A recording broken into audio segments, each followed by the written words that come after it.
I na ovoj zemlji život me opija. Po njoj kada lutam, moje misli blede, gube se u nebo, u svet harmonija, u oblaku zvezde, nevine poglede.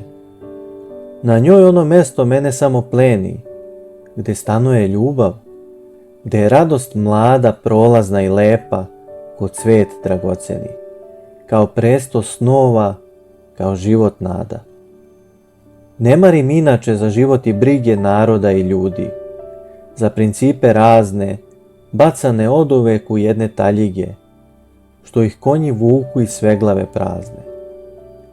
Volim oblak, cveće, kad cveta i vene, ali nikako ljude što ropću i pište, što drugoga boli, ne boli i mene, mene tuđi jadi nimalo ne tište.